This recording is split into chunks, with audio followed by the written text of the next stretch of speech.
What's going on, y'all? Straight to the point. Sports and entertainment. Shout out to the entire Lions Den basketball and boxing community. We talking both sports, boxing and basketball right now. And salute to all of my subs that's been rocking with me, man. Uh,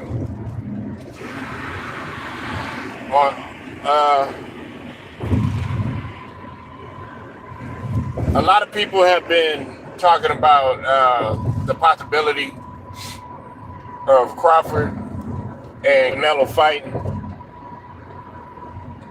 and a lot of people do not want to see this fight. From what I'm gathering,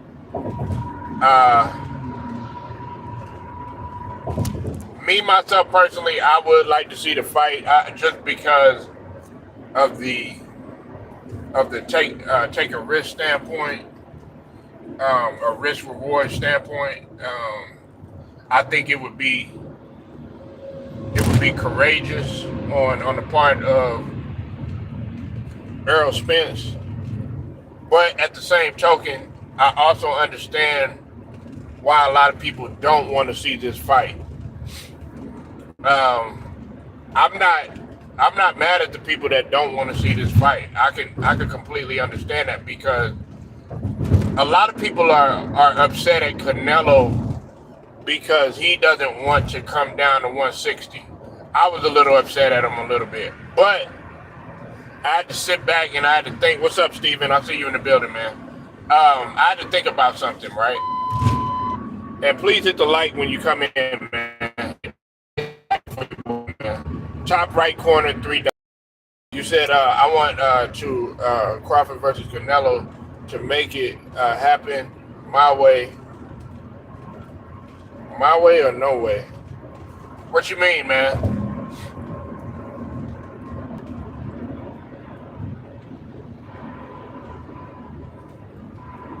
What do you mean when you say my way? That nigga Steven said, man, he like it my way. My way. That's the money fight. Okay, but what do you mean? I'm not understanding what you're saying. Because he's asking for 150 million, which really that's not as much as what he's asking for Benavidez. For Benavidez, he's asking for 200 mil. I'm talking about Canelo. And for Terrence Crawford, he said on Sway's Universe that he's gonna do it for 250 mil. I mean, a lot of people would want to see that because of the risk factor. See, the thing about it is, okay, a lot of people don't want to see it, and a lot of people do want to see it. Let me tell you why a lot of people don't want to see it. The reason is because they feel like, okay, Canelo is he's establishing control. The same thing that he did to Charlo, and the same thing that he did to Amir Khan. He made them come up to a couple of weight classes to fight them. Now, Charlo, believe it or not, he did better than what a lot of people had expected. But unfortunately, man, he ended up taking that knee. You said, I mean, give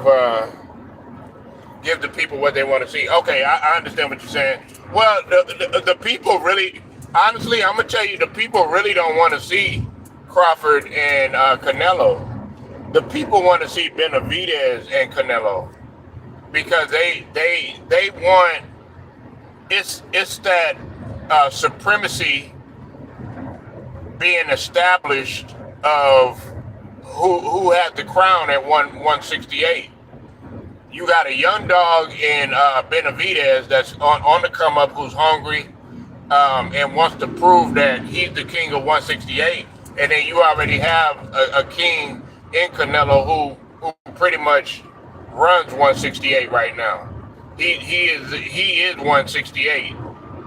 That's why, he immediately found out when he fought Bivol, he went straight back down to 168. And he found out early.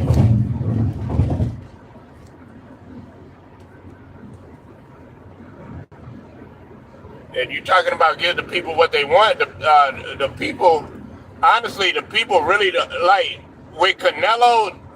They already pretty much understand that Canelo is going to be what he's going to be. Okay, and you're talking to a Canelo fan. I want people to understand that. I know a lot of my guys that I rock with in the LDBC. They not too keen on Canelo. I think maybe me and Monty Brown are probably the hot. Shout out to Monty Brown too. Are the people that really rock with Canelo the most. But that doesn't mean that I'm objective about Canelo, because there's a lot of things about Canelo that I don't like. I want him to fight Benavidez. I want him to. I would like him to, to go down, but he's not. You know what I'm saying? I understand why he's not. You know what I'm saying? But the fight people want to see is they want to see Shakur and they want to see Tank. That's the fight that everybody wants to see. Which one would you rather see, Canelo and Crawford, or Shakur and Tank?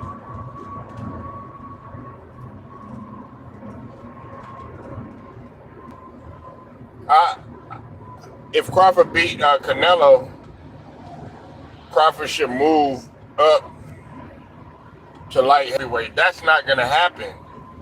And oh my gosh, that's you're putting unrealistic. That to me, for him to be successful, you can't move up that quick. And also, Steven, you got to look at his age too, man. You got to look at his age. What's up, Ted? I see you in here, man. You gotta look at his age. When you get older, okay, it's easier to put on weight. Don't get me wrong, but it's harder to be successful really, really quick, and it's harder to lose weight when you start putting on weight, and you want to go down in weight, depending on which division that you want to go to. It becomes harder to lose, to cut that weight, because the human body, your metabolic rate as you get older, it slows down, man. And some people got the genetics to, move up and down and stuff like that. Like, Mayweather, he had the genetics and stuff like that. But there's very few people that are unable to do that. So you would rather see Stevenson? See, that's what I'm saying. No, nobody wants to see a Canelo just dominate a Terrence Crawford. Did he hold up against Madrimov? Yeah, he did, but people were expecting a knockout. Some people, there were actually some people that felt like Madrimov won, depending on how you look at it, and some people felt like because he went the distance with Terrence Crawford and didn't get knocked out and actually landed some pretty good shots, because you got to realize, I think after like the 5th or 6th round, they were tied up, and this is another thing too.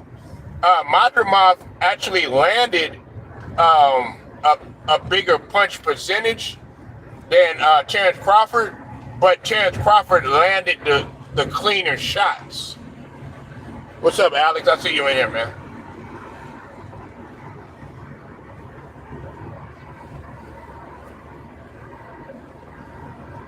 So, but I don't want to see Terrence Crawford. I think what he should do is just stay at 154, man. If you're gonna go up to fight Canelo, I would stay at 154 for a little bit longer. Get a couple of fights under your belt at 160. A lot of people would rather see Crawford versus Boots. I think the brother Town Biz. Shout out to Town Biz. I think that's what Town Biz was saying. Town Biz was saying that he wanted to see, if I'm not mistaken. Don't quote me on that, man. Town Biz, brother. I don't know. I think you did say that, but there's been a lot of people that want to see Terrence Crawford versus Boots. I think that would be good. Like, I want to see somebody who's already in the division, who's trying to take that crown. Like, I think Terrence Crawford should give him that fight. If he fought Jerron Boots Ennis, that would be like, to a lot of people, that'd be a perfect fight. That you should have a card, like, okay, you should have Shakur Stevenson and Tank, and then follow that up with Terrence Crawford and Boots, and then um, come with Canelo and Benavidez. But I don't see that happening or whatever.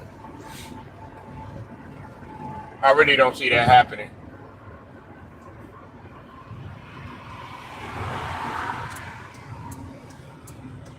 But a lot of people don't want to see this fight, man, because it's like bringing up a fighter who, like, you wanted him to put 14 pounds on, and how much every time that you're trying to give him. No. Now, if you did this like with a Terrence Crawford, maybe I would say about 5 years ago, where he still got his youth, and he still moves a lot, because that's one thing that Canelo has came out on record and said, and I think that a lot of people recognized it and a lot of people caught it. Canelo has said that, he probably is going to struggle with a guy that moves too much, and we know that Terrence Crawford right now, he's not moving. He doesn't move as much as he did when he was at, like, when he was at 135, and a little bit at 147 or whatever. I think that that's what the brother 78 Sports. I think that that's what he was. Shout out to 78. He was alluding to, and that was a very good point right there, because you do see that even in this fight, Terrence Crawford really didn't move. He didn't move that much. You know what I'm saying? And matter of fact, it was like he was waiting in the pocket a little bit. What's up with it, Jelly Bean? I see you in here. Um, but yeah, man, I like, me myself personally. Terrence Crawford, he should go ahead, stay at that 154. At the most, move up to 160. And just call it a career, man. You're 30. You're 37 years old. You're in phenomenal shape. I will give him that. Although I know Ted said that he's not, but he's still in pretty good shape. You know, considering that he had to put weight on and everything.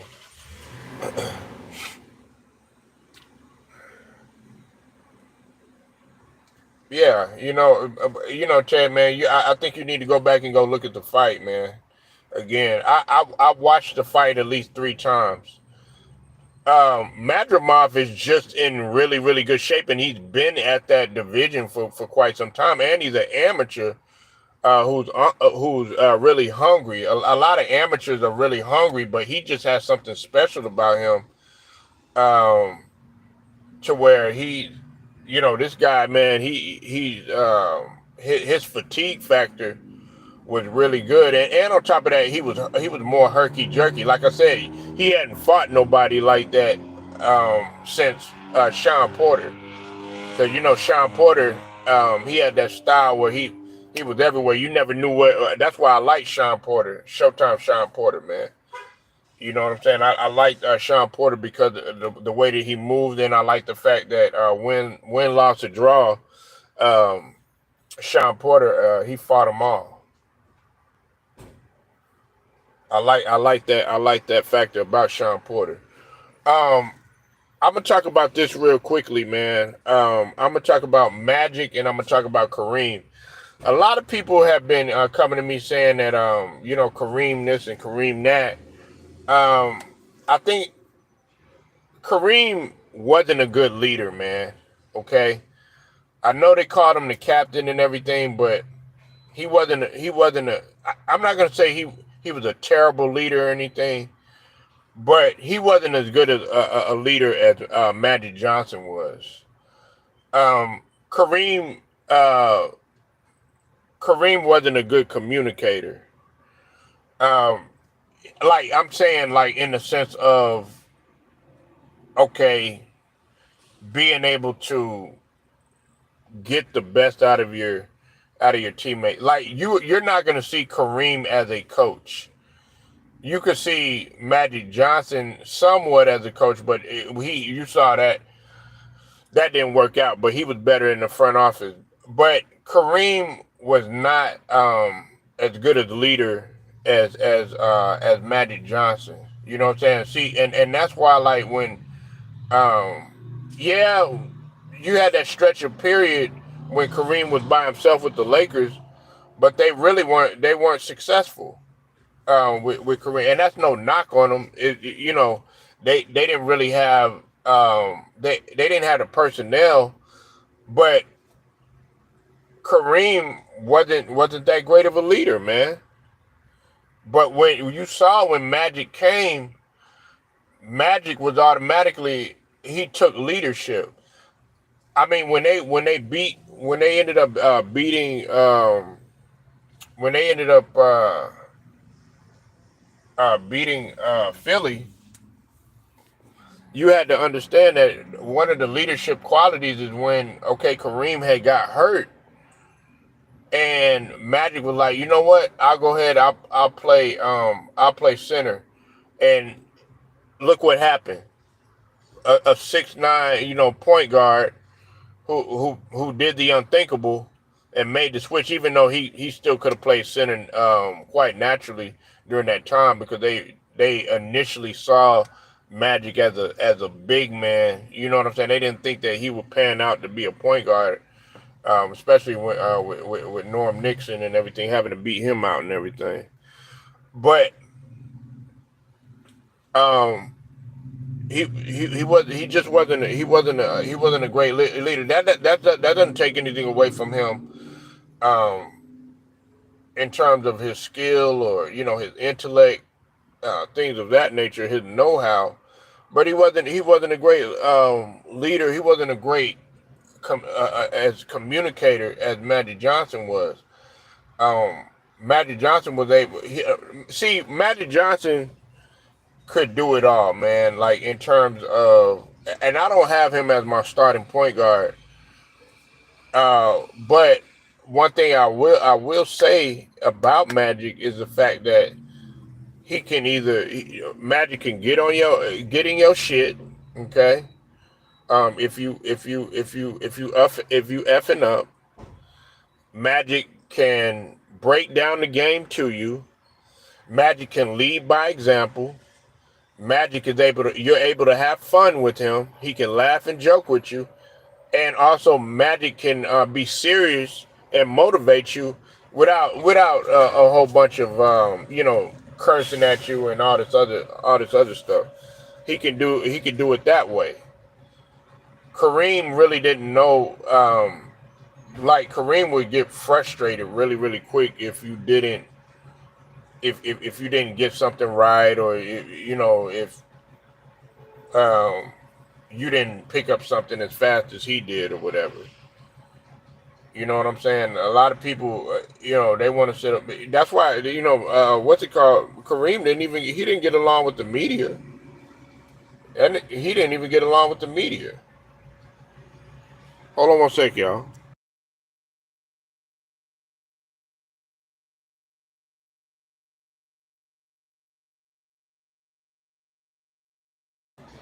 Yeah, he was real mean.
Yeah, Kareem, man, he wasn't as good a leader as Magic.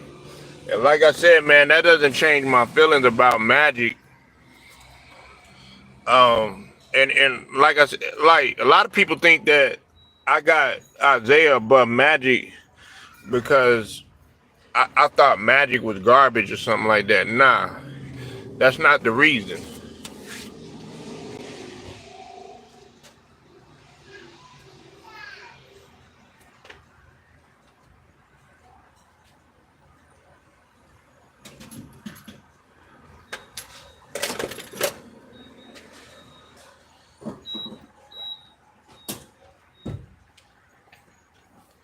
I just look at it.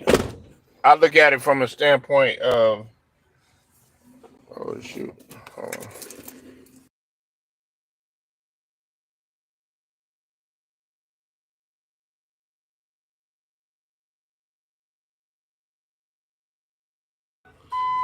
I look at it from a standpoint of Isaiah bringing the better out of his teammates.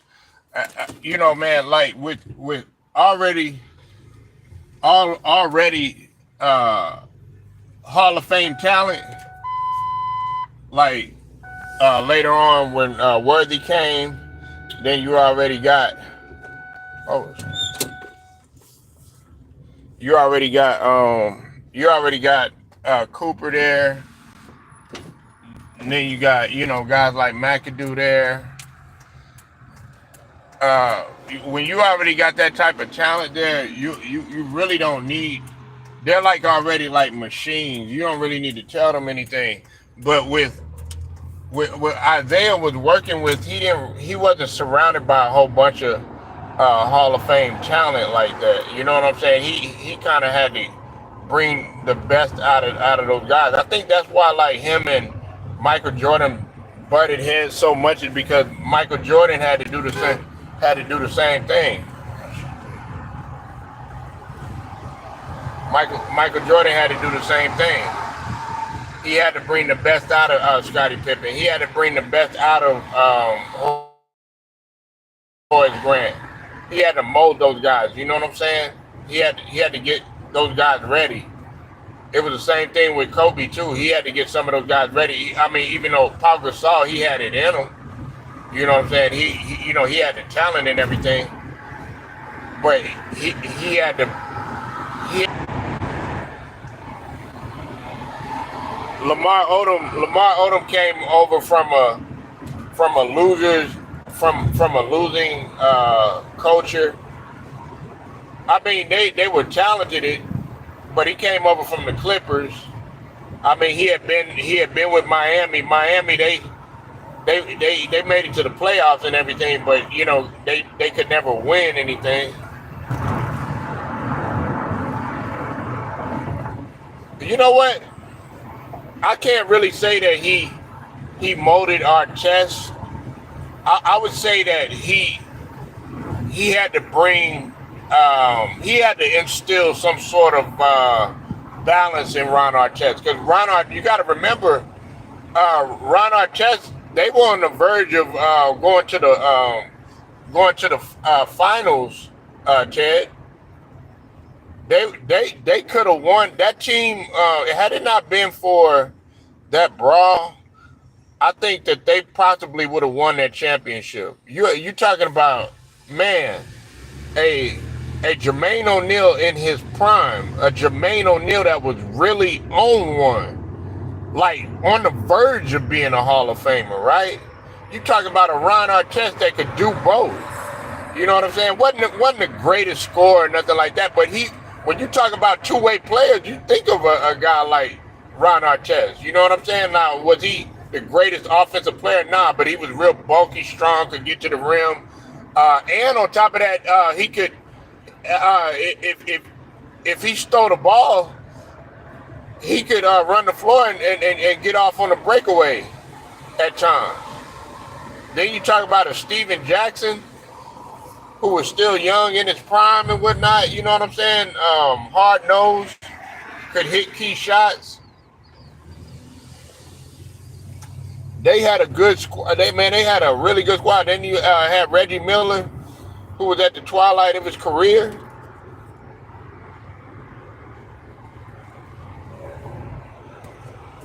So I didn't really feel like he needed to mold Artest because he already had that.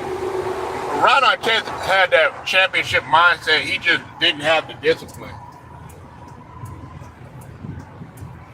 But with Paul Gasol, yeah, you had to mold him. You had to mold a guy like a Lamar Odom. Man, come on, y'all.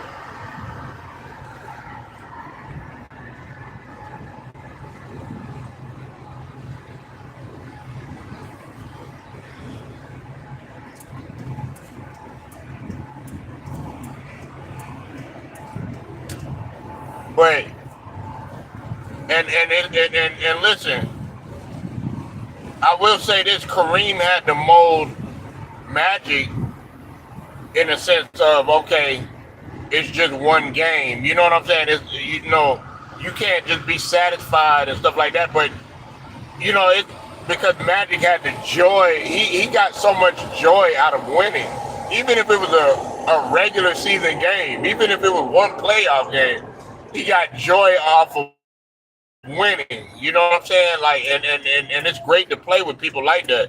That's why he was so unselfish. He was so selfless. He put his team first. He was a pass first type of guy. Wanted to bring the best out of his. Man, there was times when Magic Johnson, man, like maybe 10, 15 points or something like that. But then it had like, he'll have like, like 12 assists. You know what I'm saying? Nigga have, a couple of steals or whatever. You know what I'm saying? Nigga have a block or two. You know what I'm saying? Nigga just filling up the stat sheet, but just winning, man. Everybody want to talk, look, everybody want to talk about Magic padding his stats. Man, he was doing that before what we become known as padding your stats. Guys like him and Jason Kidd, they were just doing it out of necessity. They were just doing it because it had to be done. They were doing it because they needed somebody at that time to rebound when nobody else was rebounding. They needed somebody to be a playmaker when nobody else was a playmaker. They needed somebody to be a defender when nobody else was being a defender. When I'm talking about Jason Kidd, they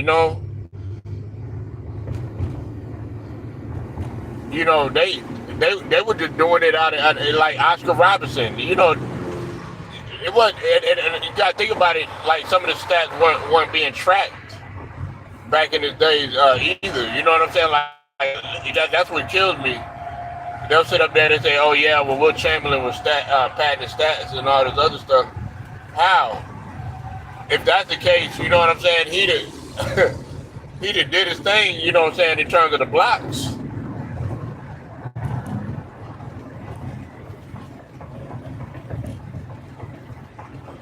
But Kareem,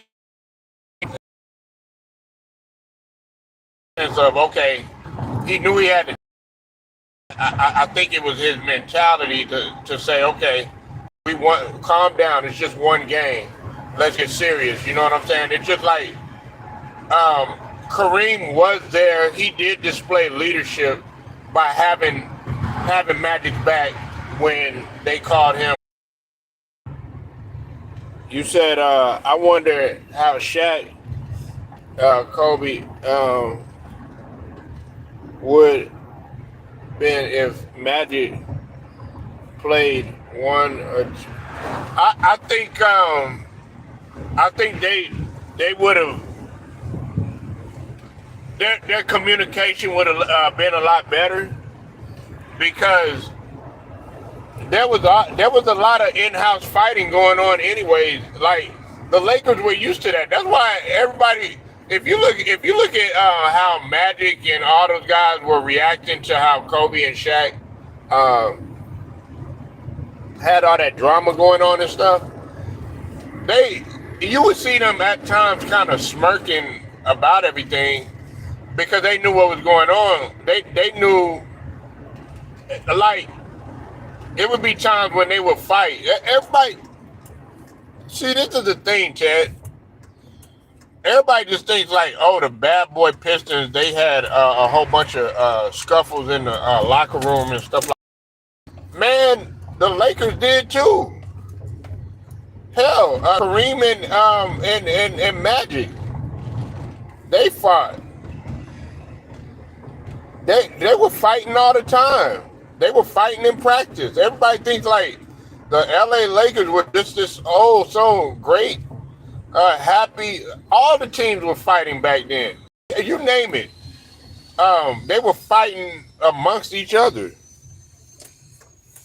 Like actually fist fighting.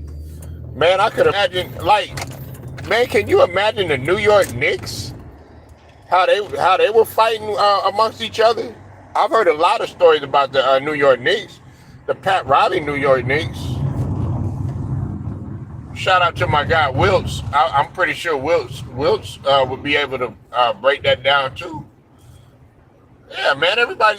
But I think that they would have been able to bring everything to the table because Magic was such a great leader. That's a good point, Ted. I'm glad you brought that up.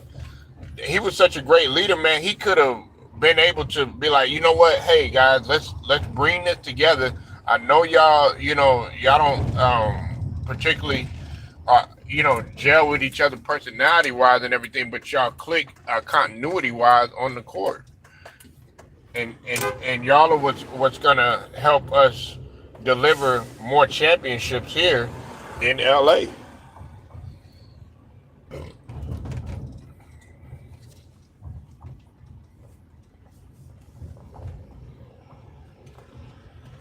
Man,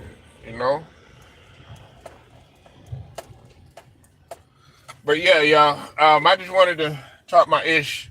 If you'd like to donate to the channel, my cash app is straight to the point 77. Make sure y'all like the video, share it, subscribe, hit them notifications so that you are notified. Straight to the point, sports and entertainment, man. I'll get at y'all later.